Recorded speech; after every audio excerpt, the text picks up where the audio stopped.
இயேசு கிறிஸ்துவின் இனிதான நாமத்தில் இன்றைய ஆவிக்குரிய சிந்தனைக்கு உங்களை அன்புடன் வரவேற்கின்றோம். இப்போதும் ஒரு பாடலுக்கு பின்பு உங்கள் சிந்தையை தெளிவிக்கும் ஆவிக்குரிய செய்தியை கேட்கலாம்.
ரட்சகரமாக இயேசுவின் நாமத்தினால் உங்களை வாழ்த்துகிறேன். இந்த நாள் நம்முடைய ஆவிக்குரிய சிந்தனைக்காக ஆதியாகமம் 29 அதிகாரம் 31 வசனத்தை நான் வாசிக்கிறேன். லேயாள் அற்பமாய் எண்ணப்பட்டாள் என்று கர்த்தர் கண்டு அவள் கற்பம் தரிக்கும்படி செய்தார் சொல்லப்பட்டிருக்கிறது. லேயாள் யாக்கோபுடைய மனைவி. கண்ணில் ஒரு சின்ன பிரச்சனை, பார்ப்பதற்கு அந்த அளவு ஒரு பார்வையாக இல்லாததுனால அற்பமாய் அலட்சியம் பண்ணுகிறார். இன்னைக்கு பார்ப்பதற்கு அழகாக இருப்பதற்கு தான் மரியாதை கொடுக்கப்படுகிறது. ஆனால் வேதம் சொல்கிறது கர்த்தர் அதை பார்க்கிறார். சில நேரத்தில் அநேகர் இன்னைக்கு அற்பமா எண்ணப்படுகிறத பார்த்து சோர்ந்து போயிருந்தாங்க, அதனால முடங்கி விடுகிறதும் உண்டு. ஆனால் வேதம் சொல்லுகிறது நீங்கள் அற்பமா எண்ணப்படுகிறதை மற்றவர்கள் பார்க்கிறார்களோ இல்லையோ, கர்த்தர் அதை பார்க்கும் பொழுது இறங்குகிறார். லேயாளை கற்பம் தரிக்கும்படியா செய்யற வேதத்தில் நீங்க பாத்தீங்களா, யாரெல்லாம் அற்பமா எண்ணப்பட்டாங்களோ அவங்க எல்லாரையும் கர்த்தர் ஆசீர்வதிக்கிறார். அண்ணால் அற்பமா எண்ணப்படுகிற ஒரு குழந்தை பாக்கியம் இல்லை, அவள் மலடியா இருக்கிறாள். ஆனா என்ன நடந்தது, கர்த்தர் அற்பமா எண்ணப்பட்டு சாமுவேலை கொடுக்கிறார். அதோடு மட்டுமல்ல 5 பிள்ளைகளை திரும்ப பெற்றெடுக்கக்கூடிய பாக்கியத்தை கர்த்தர் கொடுக்கிறார்.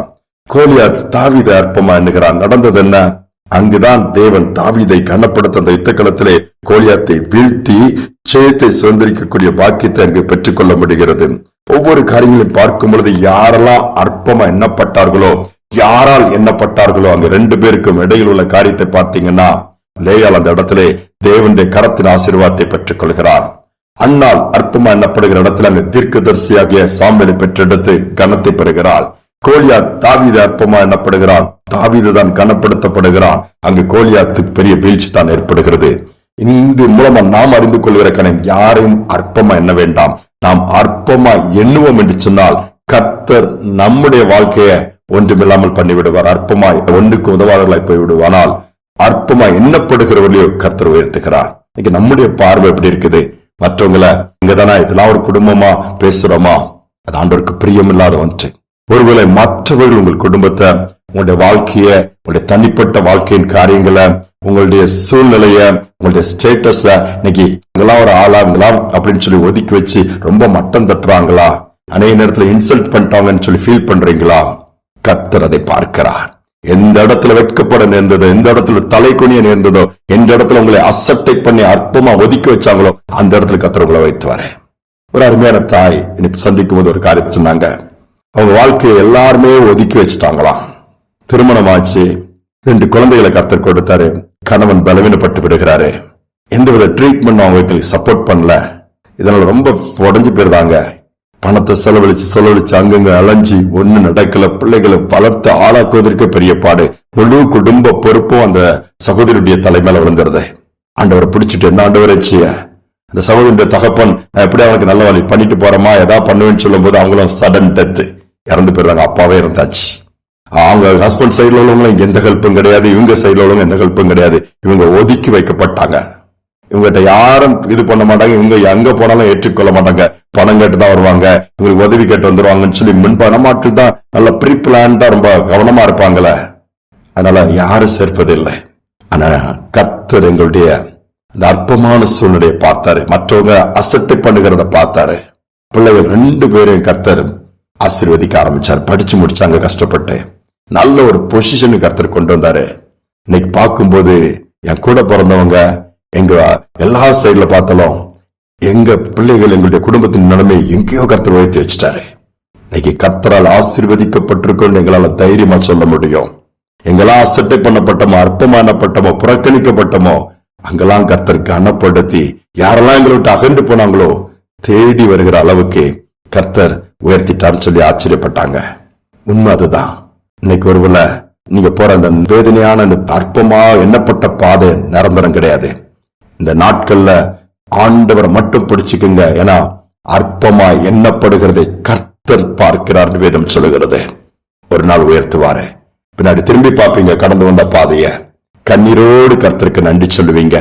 தள்ளப்பட்டிருந்தோம்ப்பா, புறக்கணிக்கப்பட்டிருந்தோம், உடைக்கப்பட்டிருந்தோம், ஒன்றுக்கு உதவாதவர்கள் என்று சொல்லி பல பழி சொற்கள், இதெல்லாம் ஒரு குடும்பமா, இவங்க இதெல்லாம் ஒரு இதான் சொல்லிட்டு, ஆனா அந்த இடத்துல கர்த்தர் உங்களை உயர்த்துவார் என்பதுதான் இன்றைய சிந்தனை. சோர்ந்து போக வேண்டாம். ஜெபிப்போம். அன்பின் தகப்பனே, அற்பமா எதுக்குமே உதவாது அது வேண்டாம் என்று தூக்கி போடப்பட்ட கல் மூளைக்கு தலைக்கல்லாகின்றது சொன்ன வார்த்தையின்படியே யாரெல்லாம் புறக்கணிக்கப்படுகிறாங்களோ, ஆகாது என்று தள்ளி வச்சுட்டாங்களோ, அற்பமா எண்ணப்பட்டிருக்காங்களோ, அப்படிப்பட்ட பிள்ளைகளை இன்னைக்கு நினைவு கூறுங்கப்பா. ஒருவேளை என்னால உடைந்து போய் சோர்ந்து போய் இனி அவ்வளவுதான், நமக்கு யார் இருக்கிறா அல்லது எனக்கு யார் இருக்கிறா, எனக்கு இனி என்ன இருக்குது, அந்த பிள்ளைகளோடு இன்னைக்கு பேசுங்கப்பா. என் வலதுக்கு பிடிச்சு சொல்லுங்க, நான் இருக்கிறேன்னு சொல்லுங்கப்பா, துணையில் இருக்கிறேன்னு சொல்லுங்கப்பா, ஐத்தம் பண்ணுவேன்னு சொல்லுங்க, உயர்த்துவேன்னு சொல்லி தைரியப்படுத்தி தொடர்ந்து சார்ந்து ஓட வைங்கப்பா. அதோடு மட்டுமல்லாம அற்பமா மற்றவர்களை எண்ணாதபடி எங்களை காத்துக்கொள்ளுங்க. தாழ்த்தி ஒப்புக் கொடுக்கிறேன். துதி கனமை ஏற்றுக்கொள்ளும் இயேசுவின் நாமத்தில் பிதாவே, ஆமென், ஆமென். யாரையும் அற்பமா எண்ண வேண்டாம். நம்மளே யாராவது அற்பமா என்றாங்களா அதை நினைச்சு புலம்பிட்டே இருக்காதுங்க. அதை இருதயத்துக்குள்ளே விடாதங்க. ஆண்டவர் பார்த்துக்குவாரு. ஆண்டவர் பார்த்துக்குவாரு. நிச்சயமாக மாற்றங்கள் வரும், உயர்வுகள் வரும். உன்னத நிலைமையில கொண்டு கர்த்தர் வைத்து அழகு பார்த்து சிந்தனையோடு நாளை தொடருவோம். மீண்டுமா நாளை தினம் சந்திப்போம். கடந்து வந்த பாதைகளை திரும்பி பார்க்கிறேன். கண்ணீரோடு கர்த்தாவே நன்றி சொல்கிறேன், நன்றி சொல்கிறேன், நன்றி சொல்கிறேன். கடந்து வந்த பாதைகளை திரும்பி பார்க்கிறேன். கண்ணீரோடு கர்த்தாவே நன்றி சொல்கிறேன், நன்றி சொல்கிறேன், நான் நன்றி சொல்கிறேன்.